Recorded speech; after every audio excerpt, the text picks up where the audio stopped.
നമസ്കാരം, എല്ലാവർക്കും പെൻഡാഡിലേക്ക് സ്വാഗതം. ഇപ്പം നമ്മൾ മുമ്പും പല വീഡിയോകളിൽ ഡിസ്കസ് ചെയ്തിട്ടുള്ളത് തന്നെ ഇൻഷുറൻസ് പ്രൊട്ടക്ഷൻ്റെ ഒരു ആവശ്യകതയെ പറ്റി ഡിസ്കസ് ചെയ്തിട്ടുണ്ട്, എസ്പെഷ്യലി ഇന്ന് മെഡിക്കൽ ഇൻഷുറൻസിനെ പറ്റിയിട്ട്. ഇപ്പോൾ മെഡിക്കൽ ഇൻഷുറൻസിൽ സംഭവിക്കുന്നത് വെച്ച് കഴിഞ്ഞാൽ നമ്മളുടെ ദേശീയ ശരാശരി വരുന്ന ഒരു എക്സ്പെൻസ്, അതായത് മെഡിക്കൽ എക്സ്പെൻസുകൾ കാര്യങ്ങളായിട്ട് നമ്മൾ പോകുമ്പോൾ ഒരു ഹോസ്പിറ്റലൈസേഷൻ വന്നു അതിന് വരുന്ന ചിലവുകൾ കാര്യങ്ങൾ. അപ്പോൾ ദേശീയ ശരാശരി ഒരു കണക്ക് വെച്ച് ഇപ്പോൾ റീസെൻ്റ്ലി വന്നൊരു സർവേ പ്രകാരം നാഷണൽ ലെവലിൽ വരുന്ന ഒരു എക്സ്പെൻസ് വരുന്നത്, ഒരു ഹോസ്പിറ്റലിൽ അഡ്മിറ്റ് ആയി കഴിഞ്ഞാൽ ഒരു പനിയോ അതുപോലെ എന്തെങ്കിലും അസുഖങ്ങൾ വന്ന് നിങ്ങൾ ഹോസ്പിറ്റലിൽ അഡ്മിറ്റ് ആവുന്നു.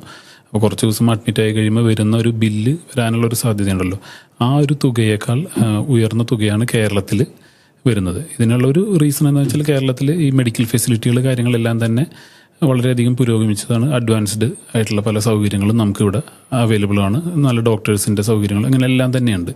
അപ്പോൾ ഈ രീതിയിൽ ഒരു ഹോസ്പിറ്റലൈസേഷൻ കാര്യങ്ങളിലേക്ക് നമ്മൾ മെഡിക്കൽ സൈഡിൽ വരുന്ന ഒരു ഇൻഫ്ലേഷൻ, ഓരോ വർഷം കഴിയുന്നോറും ചിലവുകൾ കൂടുതലായിട്ട് വരുന്നത്, അത് ഇപ്പോൾ കേരളത്തിൽ നമുക്ക് കുറച്ച് കൂടുതലാണ് ദേശീയ ശരാശരി അപേക്ഷിച്ചിട്ട്.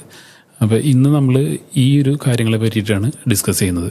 അപ്പോൾ എനിക്ക് ഇപ്പോൾ റീസെൻ്റ്ലി വന്ന ഒരു സർവേ പ്രകാരം തന്നെ ഇപ്പോൾ കേരളത്തിൽ നമുക്ക് മെഡിക്കൽ ഫെസിലിറ്റി നല്ല രീതിയിൽ അഡ്വാൻസ്ഡ് ആണ്. അപ്പോൾ ഈ അഡ്വാൻസ്ഡ് ആകുമ്പോൾ തന്നെ ചിലവുകളും അതുപോലെ തന്നെ കൂടുതലായിട്ട് വരുന്നുണ്ട്. ഇപ്പോൾ നമുക്കിപ്പോൾ റീസെൻ്റ്ലി ഇവിടെ പല ക്ലയൻസുമായിട്ടൊക്കെ ഡിസ്കസ് ചെയ്യുമ്പോൾ തന്നെ ഒരു മെഡിക്കൽ ഇൻഷുറൻസ് അവർ എടുത്തിട്ടുണ്ടോ എന്ന് ചോദിച്ചാൽ ഉണ്ട്. പക്ഷേ ഈ പറഞ്ഞ രീതിയിൽ കോസ്റ്റ് കൂടുതലായിട്ട് വരികയാണ്. അപ്പോൾ അത് കവർ ചെയ്യാൻ പാകത്തിനൊരു പ്രൊട്ടക്ഷൻ അവർക്ക് ഉണ്ടോ എന്ന് ചോദിച്ചാൽ പലർക്കും അതില്ല. അപ്പോൾ ഇത് ശരിക്കും ഇപ്പോൾ ഒരു അഡ്രസ്സ് ചെയ്യേണ്ട ഒരു കൺസേൺ ആയിട്ട്, എസ്പെഷ്യലി ഇപ്പോൾ ഈ കഴിഞ്ഞ ദിവസം വന്ന ഈ ഒരു സർവേയും കൂടി നോക്കുമ്പോൾ. അതെ, ഡെഫിനറ്റ്ലി. ഇപ്പോൾ ശരിക്കും ഹെൽത്ത് ഇൻഷുറൻസ് നമ്മളെപ്പോഴും പറഞ്ഞ മാൻഡേറ്ററിയാണ്. ഇപ്പോൾ ശരിക്കും പറഞ്ഞാൽ കേരളത്തിലൊക്കെ നമ്മുടെയൊക്കെ ഇടയിൽ ഒട്ടുമിക്ക ആൾക്കാരും ഹെൽത്ത് ഇൻഷുറൻസിൽ പ്രാധാന്യം കൊടുക്കുന്നുണ്ട്. അവരതിൻ്റെ ഇമ്പോർട്ടൻസ് മനസ്സിലാക്കിയിട്ട് പലരും പ്രൊആക്റ്റീവായിട്ട് ഹെൽത്ത് ഇൻഷുറൻസ് എടുക്കുന്നുണ്ട്.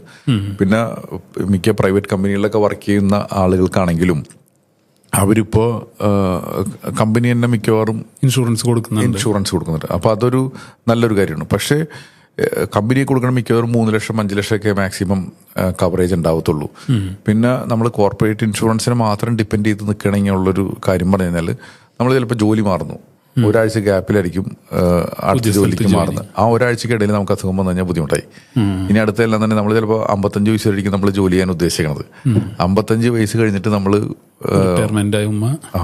അപ്പോൾ റിട്ടയർമെന്റ് ആകുമ്പോൾ നമുക്ക് ആ ടൈമിൽ ചിലപ്പോൾ നമ്മൾ ചിലപ്പോൾ അസുഖമൊക്കെ ഒന്നുണ്ടാവും, നമ്മുടെ ഹെൽത്ത് കണ്ടീഷൻ മോശമായിരിക്കും. അതിനേക്കാൾ ഒരു പ്രീമിയം ഭയങ്കരമായിട്ട് കൂടാൻ ചാൻസ് ഉണ്ട്. ശരിയാണ്, ഹെൽത്ത് ഇൻഷുറൻസ് എടുക്കുമ്പോൾ എല്ലാ വർഷവും നമ്മുടെ പ്രീമിയം കൂടി വരാൻ ചാൻസ് ഉണ്ട്. പക്ഷെ എന്നിരുന്നാലും നമ്മൾ അങ്ങനെ കൂടി വരുന്നതും പുതിയതായിട്ട് എടുക്കുന്ന തമ്മിൽ വ്യത്യാസം ഉണ്ടെന്നാണ് നമുക്ക് ശരിക്കും നമുക്ക് മനസ്സിലാക്കാൻ പറ്റുന്നത്. കാരണം ഒരു 35 വയസ്സുള്ള ആൾക്ക് എടുക്കുന്ന ചെറിയ പ്രീമിയം ആയിരിക്കും. അയാൾ ഓരോ കൊല്ലം തോറും ചിലപ്പോൾ എല്ലാ വർഷമല്ല എക്സ്പെൻസൊക്കെ വെച്ചിട്ട് കൂടി വരാനായിട്ട് ചാൻസ് ഉണ്ട്. പക്ഷേ അദ്ദേഹം അപ്പോൾ എടുക്കേണ്ട 55-ാമത്തെ 60-ാമത്തെ വയസ്സിൽ എടുക്കാന്ന് പറഞ്ഞു കഴിഞ്ഞാൽ ചിലപ്പോൾ ഹെൽത്ത് കണ്ടീഷൻ മോശമായിട്ട് ചിലപ്പോൾ ഹെൽത്ത് ഇൻഷുറൻസ് കിട്ടാത്തൊരവസ്ഥ വരും. കണ്ടീഷൻസ് വരും. പിന്നെ നമുക്ക് ഇനീഷ്യലി എടുത്തു വെക്കുകയാണെന്നുള്ള ഏറ്റവും വലിയ ഗുണം വെച്ചാൽ ഒന്ന് ഹിസ്റ്ററി ബിൽഡാവും. അപ്പോൾ കുറേ വെയിറ്റിംഗ് കേസസ് ഒക്കെ മാറിക്കിട്ടും. അപ്പോൾ ഇത് ഭയങ്കര ഇമ്പോർട്ടൻ്റ് ആണ്. പിന്നെ നമുക്ക് വേറെ ക്ലെയിമുകളില്ലെങ്കിൽ നോ ക്ലെയിം അതെല്ലാം വേറെ കാര്യം. നോ ക്ലെയിം ബോണസ് അങ്ങനത്തെ കുറേ ഒരു സിറ്റുവേഷൻ വരാം. പിന്നെ നമുക്ക് എപ്പോഴും ഒരു അണ്ടറുള്ള ഒരു ഈ ഒരു കവറിൽ വരുന്നു എന്നുള്ളൊരു സുരക്ഷിതത്വം ഭയങ്കരമായിട്ട് ഇതിനെ ബാധിക്കണം. ഇത് തന്നെയാണ് NRIസിനും. പലപ്പോഴും NRIs ഒക്കെ അവിടെ അല്ലേ ഇവിടെ വേണ്ടാന്ന് വിചാരിക്കുന്നവരുണ്ട്. അവർക്കൊരു പ്രൊട്ടക്ഷൻ അവിടെ ഉണ്ട്. അത് ഡെഫിനറ്റ്ലി ഇങ്ങോട്ട് വരാനായിട്ട് ഉദ്ദേശം ഉണ്ടെങ്കിൽ ഡെഫിനറ്റ്ലി ഇപ്പം തന്നെ എടുക്കണം. ഇനി അല്ലെങ്കിൽ ഈവൻ ചിലവർക്ക് ഇന്ത്യയായിട്ട് കണക്ഷൻ ഉണ്ടെങ്കിലും അവർക്ക് ഫോറിൽ ഇൻഷുറൻസ് ഉണ്ടെങ്കിലും എൻ്റെ ഒരു അഭിപ്രായത്തിൽ ഇപ്പോഴേ എടുത്തു വയ്ക്കുക എന്നുള്ളതാണ്. കാരണം ചിലപ്പോൾ അവർ എന്തെങ്കിലും സാഹചര്യത്തിലേക്ക് ഇന്ത്യയിലേക്ക് മാറേണ്ട ഒരു സാഹചര്യം വരുന്നു. അത് മിക്കവാറും എന്തെങ്കിലും ഹെൽത്ത് ഇഷ്യൂസിൻ്റെ പേരിലായിരിക്കും. ഇപ്പോൾ എല്ലാം പെർഫെക്റ്റ് ആയിട്ട് പോകുമ്പോൾ ഇപ്പോൾ യൂറോപ്പിലോ അല്ലെങ്കിൽ US-ലോ ഒക്കെയുള്ള ആൾക്കാർ തന്നെ ഇങ്ങോട്ട് വരുന്നതിനെ പറ്റി പോലും ആലോചിക്കില്ല. പക്ഷെ എന്തെങ്കിലും ഹെൽത്ത് ഇഷ്യൂസോ എന്തെങ്കിലും ഫാമിലി ഇഷ്യൂസോ ഇതൊക്കെ കാരണം ചിലപ്പോൾ അവർ നാട്ടിലേക്ക് ഷിഫ്റ്റ് ചെയ്യണം എന്നുള്ള ഒരു ആവശ്യകത വരും. അത് ചിലപ്പോൾ 55-ാമത്തെ 60-ാമത്തെ വയസ്സിലായിരിക്കും. അപ്പോൾ പോളിസിക്ക് കാശ് കൂട്ടരോ അല്ലെങ്കിൽ പോളിസി കിട്ടാത്തേക്ക് ഒരു സിറ്റുവേഷൻ വരാം. അപ്പോൾ അതൊക്കെ അവോയ്ഡ് ചെയ്യണത് എന്തുകൊണ്ടും നമ്മൾക്ക് നല്ലതിനാണ്. അപ്പോൾ ഇപ്പോൾ തന്നെ എടുത്തു വയ്ക്കാന്നുള്ളത്. പിന്നെ അടുത്തൊരു ബുദ്ധിമുട്ടെന്ന് വെച്ചാൽ ഇപ്പോൾ ഈ സർവേയുടെ ഒപ്പം തന്നെ എനിക്ക് തോന്നുന്നു ഇതിന് മുന്നേ വേറൊരു സർവേ ഉണ്ടായിരുന്നു. അപ്പോൾ അതിൽ കണ്ട കാര്യം വെച്ചാൽ ഏകദേശം ഒരു 75% ആളുകളും ഇൻഷുറൻസ് കവറേജ് ഉള്ളതിൽ 3 ലക്ഷത്തിൽ താഴെയാണ് ഇവരുടെയൊക്കെ പ്രൊട്ടക്ഷൻ ഉള്ളത്. അപ്പോൾ ഒരു ഫാമിലിക്ക് 3 ലക്ഷം എന്ന് പറഞ്ഞു കഴിഞ്ഞാൽ അത് ഭയങ്കര കുറവാണ്. അപ്പോൾ അതിന് പകരം കുറച്ചും കൂടിയും കാരണം 4 പേരുടെ ഫാമിലി അവർക്ക് ഇപ്പോഴത്തെ ഒരു സാഹചര്യത്തിൽ തന്നെ അസുഖം വരുന്ന സമയത്താണെങ്കിൽ ഒരു എറണാകുളത്ത് പോലത്തെ സിറ്റിയിലൊക്കെ ആണെന്നുണ്ടെങ്കിൽ ഈസി ആയിട്ട് അവർക്കൊരു ഒരാൾക്ക് തന്നെ ചിലപ്പോൾ ഒരു 5 ലക്ഷമൊക്കെ ഉണ്ടാവുന്നതാണ് എക്സ്പെൻസ് വരുന്നത്, അല്ലെങ്കിൽ 1 ലക്ഷം തന്നെ വരുന്നത്. പക്ഷെ അതിനേക്കാളും ഡേഞ്ചർ എന്ന് വെച്ചാൽ ഇപ്പോൾ ഹെൽത്തി ആയിരിക്കുന്ന സമയത്ത് നമുക്കൊന്നും വരത്തില്ല. ചിലപ്പോൾ ഒരു 20 കൊല്ലം കഴിഞ്ഞിട്ടായിരിക്കും നമുക്കൊരു എന്തെങ്കിലും അസുഖം. അന്ന് പനി വന്നാൽ പോലും ഇന്ന് പനിക്ക് വരുന്ന ചിലപ്പോൾ ചിലവ് വരുന്നത് ചിലപ്പോൾ 1 ലക്ഷം രൂപയ്ക്കും ട്രീറ്റ്മെൻറ്റ് വരുന്നത്. അത് 20 കൊല്ലം കഴിഞ്ഞിട്ടുണ്ടെങ്കിൽ പനിക്കുള്ള ട്രീറ്റ്മെൻറ്റ് എന്ന് പറഞ്ഞാൽ ചിലപ്പോൾ ഇന്നത്തേക്കാളും ഈസി ആയിട്ട് കൂടുതൽ ഒരു 6 ഇരട്ടിയാവാൻ ചാൻസ് ഉണ്ട്. കാരണം ഇപ്പോഴത്തെ അവസ്ഥയിൽ ഹോസ്പിറ്റലിൻ്റെയൊക്കെ ഇൻഫ്ലേഷൻ വരുന്നത് തന്നെ ഏകദേശം 15%ഒക്കെയാണ്. നമ്മൾ 10 വർഷത്തിലല്ല ഹോസ്പിറ്റൽ എക്സ്പെൻസ് ഡബിൾ ആവുന്നത്. എനിക്ക് തോന്നുന്നു ഒരു 6 വർഷത്തിലോ 7 വർഷത്തിലോ അല്ലെങ്കിൽ അതിനേക്കാളും മുന്നോ ഹോസ്പിറ്റൽ എക്സ്പെൻസ് ഡബിൾ ആവുന്നുണ്ട്. അപ്പോൾ എത്ര രൂപ വേണ്ട ഒരു ഹോസ്പിറ്റൽ എക്സ്പെൻസ് വരുന്നത്? കാരണം ഇപ്പോൾ കേരളം പോലത്തെ സ്ഥലത്തൊക്കെ ഒത്തിരി ഹോസ്പിറ്റൽസ് തന്നെ വലിയ ഫെസിലിറ്റികൾ വന്നുകൊണ്ടിരിക്കുകയാണ്. അപ്പോൾ നമുക്ക് ഹോസ്പിറ്റലൊക്കെ പോകണമെന്നുണ്ടെങ്കിൽ ഈ വലിയ ഫെസിലിറ്റി ഉള്ള ഹോസ്പിറ്റലിൽ മാത്രം പോകേണ്ട ഒരു സാഹചര്യവും. അപ്പോൾ ഇത്തരം ഇങ്ങനത്തെ സ്പെഷ്യാലിറ്റി ഹോസ്പിറ്റലൊക്കെ പോയി കഴിഞ്ഞാൽ എത്ര രൂപ ചിലവാണ്? ഈവൻ പലപ്പോഴും അസുഖമൊക്കെ വരുമ്പോൾ പല ആൾക്കാർക്കും ആഗ്രഹം ബെസ്റ്റ് ഓഫ് ദ ബെസ്റ്റിൽ ട്രീറ്റ്മെൻറ്റ് എടുക്കാമെന്നായിരിക്കും. അപ്പോൾ ഇത് ഭയങ്കര ഒരു ചിലവായിട്ട് വരുന്ന ഒരു സാഹചര്യം ഉണ്ടാവും.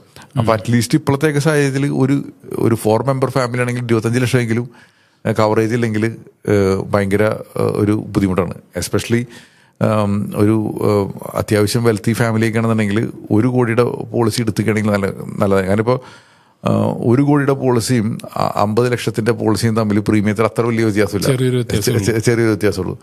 അപ്പോൾ ഇതൊരു അഡ്വാൻറ്റേജ് ആണ്. ഇനി അതല്ല, അതിന് ബുദ്ധിമുട്ടുള്ള ആൾക്കാരാണെങ്കിൽ 5 ലക്ഷം ബേസ് പോളിസി എടുത്തിട്ട് ബാക്കിയുള്ളത് ടോപ്പ് അപ്പ് പോളിസി ആയിട്ട് എടുത്ത് വയ്ക്കുക. അപ്പോൾ ഇത്രയേ ഉള്ളൂ. ബേസ് പോളിസിക്ക് എന്ന് വെച്ചാൽ 5 ലക്ഷം വരെ കവറേജ് ഇട്ടുള്ളൂ. അപ്പോൾ എനി എക്സ്പെൻസസ് ഓവർ ആൻഡ് ഇപ്പോൾ 5 ലാക്ക് വരികയാണെന്നുണ്ടെങ്കിൽ ടോപ്പ് അപ്പിലേക്ക് ഇതാവും. ഈവൻ ഇപ്പോൾ ചില ആൾക്കാരൊക്കെ ഉണ്ടാവും. ഇപ്പോൾ നമുക്കൊരു ഹോസ്പിറ്റൽ എക്സ്പെൻസ് വന്നു കഴിഞ്ഞാൽ നമുക്ക് ഓക്കെ ഇതെല്ലാവരും ഒരു 3 ലക്ഷം അല്ലെങ്കിൽ ഒരു 5 ലക്ഷം വരെ നമുക്ക് തന്നെ മാനേജ് ചെയ്യാന്നുള്ളൊരു കോൺഫിഡൻസ് ഉണ്ടാവും. പക്ഷേ ഒരു 5 ലക്ഷത്തിന് മുകളിലുള്ളതാണ് ശരിക്കും പറഞ്ഞാൽ നമുക്കൊരു സപ്പോർട്ടിൻ്റെ ആവശ്യമുള്ളൂ. അപ്പോൾ ഒന്നുമില്ലെങ്കിൽ ഒരു ടോപ്പ് അപ്പ് പോളിസിയെങ്കിലും എടുത്തു വെക്കുകയാണെങ്കിൽ അറ്റ്ലീസ്റ്റ് 5 ലക്ഷം വരെയുള്ള നമുക്ക് മാനേജ് ചെയ്യാം. 5 ലക്ഷത്തിനും 1 കോടിക്ക്, 5 ലക്ഷത്തിനും 25 ലക്ഷത്തിനോ 5 ലക്ഷത്തിനും 50 ലക്ഷത്തിനുള്ളത് കവർ ചെയ്യാനുള്ളൊരു സംവിധാനം നമ്മൾ ഉണ്ടാക്കി വെക്കുകയാണെങ്കിൽ അത് ഭയങ്കര റിലീഫായിരിക്കും. അല്ല, എസ്പെഷ്യലി ഇപ്പോൾ റിലീഫ് എന്ന് പറഞ്ഞാൽ നമ്മൾക്കൊരു ചെറിയൊരു അസുഖം വന്നാൽ തന്നെ ഹോസ്പിറ്റലിൽ പോകാന്ന് പറഞ്ഞാൽ മാനസികമായിട്ട് നമ്മൾ സ്ട്രെസ്ഡ് ആണ്. ആ ഒരു ടൈമിൽ ഫിനാൻഷ്യൽ ഒരു കൺസ്ട്രെയിൻസുകളും കൂടി ട്രീറ്റ്മെന്റ് നമ്മൾ എസ്പെഷ്യലി നമ്മുടെ ലവ്ഡ് വൺസിന് ട്രീറ്റ്മെന്റിന് പോകുമ്പോൾ പൈസ ഇല്ലെങ്കിൽ ഇപ്പോൾ ഇവിടെയൊക്കെ തന്നെ നമ്മൾ തന്നെ ചില ക്ലയൻസ് ഒക്കെ വന്ന് പറഞ്ഞിട്ടുണ്ട് മെഡിക്കൽ പ്രൊട്ടക്ഷൻ ഇവരുടെ പോരാതെ വന്ന ടൈമിൽ ഇവർ വീട് പണയപ്പെടുത്തിയിട്ടൊക്കെ തന്നെ എടുക്കുകയാണ്. അപ്പോൾ ഒരു ഫിനാൻഷ്യൽ ബേർഡൻ കൂടുകയാണ് ചെയ്യുന്നത്. പലപ്പോഴും ചില ടൈമിലൊക്കെ പെട്ടെന്നൊരു ഒരു പ്രശ്നം വന്നു. അപ്പോൾ അതിന് പെട്ടെന്ന് തന്നെ പറഞ്ഞ് ഒരു വലിയ പോളിസി വല്ല പൈസ വേണമെന്ന് പറഞ്ഞെങ്കിൽ അപ്പോഴാണ് പല ആൾക്കാരും വീട് വിൽക്കാനും ഇതിനൊക്കെ തയ്യാറാവുന്ന ഒരു സിറ്റുവേഷൻ വന്നത്. അപ്പോൾ അതിനൊരു ഒരു സപ്പോർട്ട് എന്ന് പറഞ്ഞിട്ട് ഇങ്ങനെയൊക്കെ എടുത്തു വയ്ക്കുകയാണെങ്കിൽ കുറച്ചും കൂടി നല്ലതായിരിക്കും. ഇതേപോലെ തന്നെ പലപ്പോഴും ആളുകൾക്ക് ഉണ്ടാവുന്ന ഒരു കാര്യമാണ് ഓൾറെഡി അസുഖം ആയി ഇനി എടുക്കാൻ പറ്റും. അപ്പോൾ ഇപ്പോൾ ഹാർട്ട് സംബന്ധമായിട്ടുള്ള, അപ്പോൾ അങ്ങനത്തെയൊക്കെ ആണെങ്കിൽ തന്നെ നമുക്ക് ഹാർട്ട് കെയർ എന്നൊക്കെ പറഞ്ഞിട്ടുള്ള പോളിസികളുണ്ട്. ഇനി ക്യാൻസർ വന്നവർക്ക് അത് സ്റ്റേജ് അനുസരിച്ചിട്ട് അത് കാണിച്ചിട്ട് നമുക്ക് മെൻഷൻ ചെയ്ത്, അപ്പോൾ അതിനൊക്കെ കുറച്ച് പ്രീമിയം കൂടും. അതൊരു ബുദ്ധിമുട്ടാണ്. പിന്നെ സീനിയേഴ്സിനൊക്കെ ആണെങ്കിലും ഇത് മനസ്സിലാക്കിയിട്ട്, അപ്പോൾ സീനിയേഴ്സിനെയും ഫാമിലിനെയും അല്ലാണ്ട് സെപ്പറേറ്റ് എടുക്കുകയാണെങ്കിൽ തന്നെ പോളിസികളിലൊക്കെ കുറച്ചും കൂടി മാനേജ് ചെയ്യാൻ പറ്റും. എസ്പെഷ്യലി പലപ്പോഴും സീനിയേഴ്സ് ആയിട്ടുള്ള ആൾക്കാർ, ഇപ്പോൾ ചിലവരൊക്കെ പറയുന്ന ഒരു 60-70 വയസ്സൊക്കെ, അപ്പോൾ ഇനി എത്ര നാൾ ജീവിച്ചിരിക്കും, അപ്പോൾ അവർക്കുള്ള പൈസ കുറച്ച് മാറ്റി വെച്ചാൽ പോരെ എന്ന് വിചാരിക്കുക. ഇപ്പോൾ ചിലപ്പോൾ ഇതിലും ഞാനത് വിചാരിച്ചപ്പോൾ ഞാൻ വിചാരിച്ചു ജസ്റ്റിഫയബിൾ സാധനമുള്ളതെന്ന് വിചാരിച്ചു. പക്ഷേ ഞാൻ ഒരു ജെനുവിൻ കേസ് കണ്ടിട്ടപ്പോഴാണ് മനസ്സിലായത്. അപ്പോൾ ഒരു ട്രീറ്റ്മെൻറ്റ് വന്നു എന്ന് വിചാരിക്കും. അപ്പോൾ അയാൾക്ക് എല്ലാ വർഷവും ഇനിയൊരു എല്ലാ എല്ലാ വർഷവും ഒരു 5 ലക്ഷമോ 10 ലക്ഷമോ ചിലവിട്ടതായിരിക്കും ഹോസ്പിറ്റലിൽ. അപ്പോൾ ഹോസ്പിറ്റലിൽ കിടക്കേണ്ടതായിട്ടുള്ള ഒരു സിറ്റുവേഷൻ വന്നു എന്ന് വിചാരിക്കൂ. അങ്ങനെയാണെങ്കിൽ പോളിസി ഉണ്ടെങ്കിൽ എല്ലാ വർഷവും പോളിസി അത് അടച്ചു പോയി കഴിഞ്ഞാൽ കറക്റ്റായിട്ട് കിട്ടും. പക്ഷേ നമ്മൾ 5 ലക്ഷം മാത്രം മാറ്റി വെച്ചിട്ടുള്ളത്. ഇപ്പോൾ ഒരു 60 വയസ്സായ അല്ലെങ്കിൽ 70 വയസ്സായ ആൾക്ക് എന്തെങ്കിലും പറ്റി ഒരു വർഷം മാത്രമല്ല, അതൊരു 10 വർഷം ഇങ്ങനത്തെ ഒരു തുടരേണ്ട അവസ്ഥ വന്നു കഴിഞ്ഞാൽ ആ ഒരു ടൈമിൽ ഭയങ്കര എക്സ്പെൻസ് ആവും. അപ്പോൾ അതൊക്കെ മാനേജ് ചെയ്യാനായിട്ട് ഇത്തരം കാര്യങ്ങളുണ്ടെങ്കിൽ പറ്റും. നമ്മൾ വെറുതെ പേടിപ്പിക്കാൻ വേണ്ടി പറഞ്ഞതല്ല. പക്ഷേ ഹെൽത്ത് ഇൻഷുറൻസ് എന്ന് വെച്ചാൽ ഭയങ്കര ഒരു മാൻഡേറ്ററി ആയിട്ടുള്ള ഒരു കാര്യമാണ്. അതിന് എന്താണ് വേണ്ടതെന്ന് പ്രൊആക്റ്റീവായിട്ട് ഒരു ഡിസിഷൻ എടുത്തിട്ട് ചെയ്യണമെങ്കിൽ കുറച്ചും കൂടി നല്ലതായിരിക്കും. ഹെൽത്ത് ഇൻഷുറൻസിൻ്റെ പറഞ്ഞപ്പോഴാണ് എന്നാളൊരു ഏജൻറ്റ് തമാശ രീതിയിൽ പറഞ്ഞാണ് ഈ ശവപ്പെട്ടി വാങ്ങുക എന്ന് പറയുന്നത് ഉപയോഗത്തിൽ ഒരു ഡെഡ് ബോഡി ഇതായി കഴിയുമ്പോഴാണ് ശവപ്പെട്ടി എടുത്ത് വരുന്നത്. അപ്പോൾ ശരിക്കും പറഞ്ഞാൽ വാങ്ങുന്ന ആൾക്കത് ശരിക്കും ഉപകാരപ്പെടുന്നില്ല എന്ന് പറയുന്ന പോലെ. ഇൻഷുറൻസ് പോളിസിയും പുള്ളി പറഞ്ഞു വെച്ചാൽ വാങ്ങണ നമ്മൾ നല്ല ഹെൽത്തി ആയിരിക്കുന്ന ടൈമിൽ അപ്പൊ നമുക്ക് ആവശ്യമില്ല.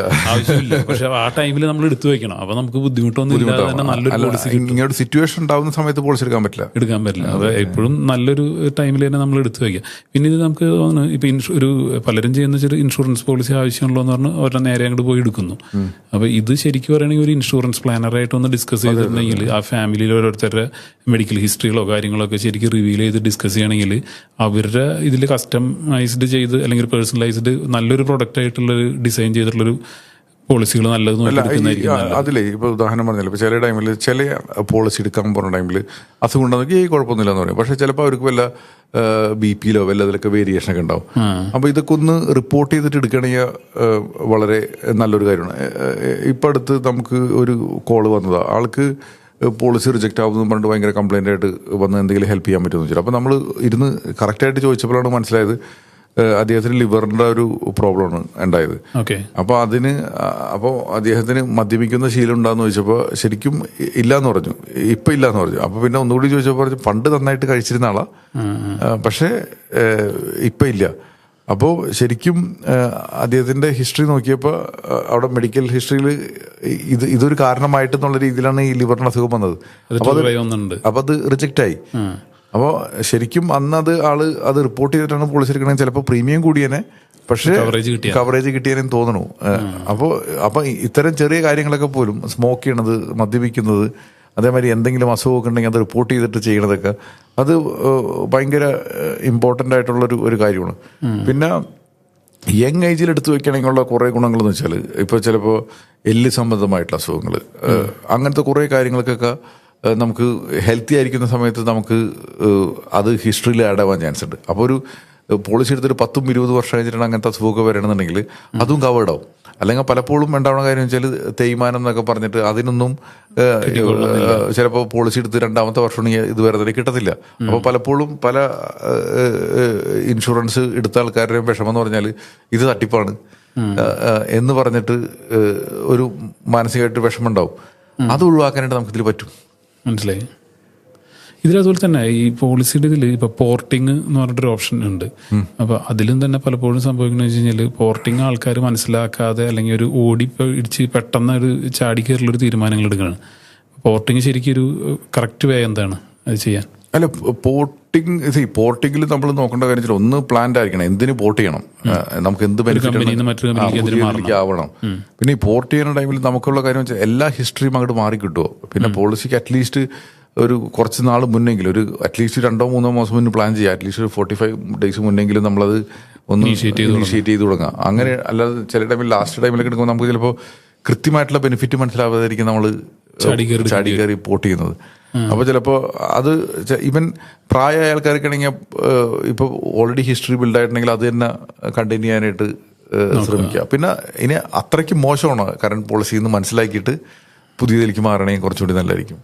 പിന്നെ അടുത്തൊരു മിസ്റ്റേക്ക് ഞാൻ കണ്ടുവരുന്ന കാര്യം വെച്ചാൽ ചില ആളുകളൊക്കെ 2 പോളിസി എടുത്ത് വയ്ക്കും. അപ്പോൾ ശരിക്കും പറയാന്ന് വെച്ചാൽ ഇപ്പോൾ രണ്ടും ഒരാൾ ഞാൻ കണ്ടാൽ 5 ലക്ഷത്തിൻ്റെ ഒരു പോളിസി, പിന്നെ ഒരു പോളിസി 25 ലക്ഷത്തിൻ്റെത്. അപ്പോൾ ആളുടെ ഒരു കാര്യം പറഞ്ഞാൽ ഈ 5 ലക്ഷം ആയില്ലെങ്കിൽ 25 ലക്ഷത്തിൻ്റെ ഉപയോഗിക്കുക അങ്ങനെ. അപ്പോൾ ശരിക്കും പറഞ്ഞാൽ 5 ലക്ഷത്തിൻ്റെ അവിടെ ആവശ്യമില്ല, കാരണം 25 ലക്ഷത്തിൻ്റെ ഓൾറെഡി ഉണ്ടല്ലോ. ഒരെണ്ണെ ക്ലെയിം ചെയ്യാൻ ഒരെണ്ണെ അടുത്ത കാര്യം ഒരു ബില്ലെടുത്ത് രണ്ടിടത്ത് ക്ലെയിം ചെയ്യാനും പറ്റത്തില്ല. അപ്പൊ അത് അതിന് പകരം ഇവൻ 5 ലക്ഷം എടുത്തിട്ട് ബാക്കിയുള്ളത് 5 to 25 lakh ടോപ്പപ്പ് ആണെങ്കിലും നല്ലതാണ്. ഇതുപോലെ അങ്ങനെ നല്ലതാണ്. ഓക്കെ. അപ്പോൾ ഈ പറഞ്ഞ പോലെ നമ്മൾ ഇൻഷുറൻസിൻ്റെ കാര്യങ്ങൾ, എസ്പെഷ്യലി ഈ മെഡിക്കൽ ഇൻഷുറൻസിലെ കാര്യങ്ങളിൽ നിങ്ങളുടെ ഫാമിലി സൈസ് അല്ലെങ്കിൽ ഫിനാൻഷ്യലി നിങ്ങൾ ആരൊക്കെയാണോ ഡിപ്പെൻഡ് ആയിട്ടിരിക്കുന്നത് അവരൊരു പ്രൊട്ടക്ഷനും കൂടി കവർ ചെയ്യുന്ന രീതിയിൽ നല്ലൊരു പ്ലാൻ തന്നെ, അതിന് നിങ്ങൾക്ക് ആവശ്യമാണെന്നുണ്ടെങ്കിൽ ഏതെങ്കിലും നല്ലൊരു ഇൻഷുറൻസ് പ്ലാനറായിട്ട് ഇരുന്ന് ഡിസ്കസ് ചെയ്തിട്ട് നിങ്ങളുടെ റിക്വയർമെൻറ്റ്സുകൾ കാര്യങ്ങൾ സംസാരിച്ച് കഴിഞ്ഞാൽ അവർക്ക് നിങ്ങൾക്ക് വേണ്ട ഏറ്റവും നല്ല ബെസ്റ്റ് പ്രൊഡക്റ്റിനെ സജസ്റ്റ് ചെയ്ത് തരാൻ പറ്റും. അപ്പോൾ അങ്ങനെയുള്ളൊരു പ്ലാൻ തന്നെ എടുക്കുക. പിന്നെ എസ്പെഷ്യലി ഒരു നേരത്തെ കാലത്തെ തന്നെ എടുത്തു വെച്ച് കഴിഞ്ഞാൽ നിങ്ങൾക്കൊരു ചെറിയൊരു പ്രീമിയം അടച്ച് തന്നെ ഒരു നല്ലൊരു പോളിസിയിൽ നിങ്ങൾക്ക് എൻ്റർ ആവാൻ സാധിക്കും. ഇത് കണ്ടിന്യൂ ചെയ്ത് പോയി കഴിഞ്ഞാൽ ഇതിന് എക്സ്ട്രാ കുറച്ച് ബെനിഫിറ്റ്സുകൾ, നിങ്ങളുടെ ഒരു ഹിസ്റ്ററി അവരുടെ കൂടെ തന്നെ ബിൽഡായി കഴിഞ്ഞാൽ നല്ല ബെനിഫിറ്റ്സുകളും കാര്യങ്ങളും സപ്പോർട്ടും എല്ലാം തന്നെ നിങ്ങൾക്ക് കിട്ടുകയും ചെയ്യും. അപ്പോൾ എല്ലാവരും തന്നെ നിങ്ങളുടെ ഹെൽത്ത് ഇൻഷുറൻസ് പോളിസി ഇല്ലാത്തവരാണെങ്കിൽ എത്രയും വേഗം തന്നെ ഒരു ഹെൽത്ത് ഇൻഷുറൻസ് പോളിസി എടുക്കുക. ഇനി ഉള്ളവരാണെങ്കിൽ തന്നെ അതൊന്ന് റിവ്യൂ നടത്തി നോക്കിയിട്ട് നിങ്ങൾക്ക് ബെസ്റ്റ് പോളിസി ആണെങ്കിൽ അത് തന്നെ കണ്ടിന്യൂ ചെയ്യുക. അല്ലാന്നുണ്ടെങ്കിൽ അതൊരു ബെറ്റർ പോളിസി ആയിട്ട് കൺവേർട്ട് ചെയ്യാൻ ശ്രദ്ധിക്കുക. Thank you.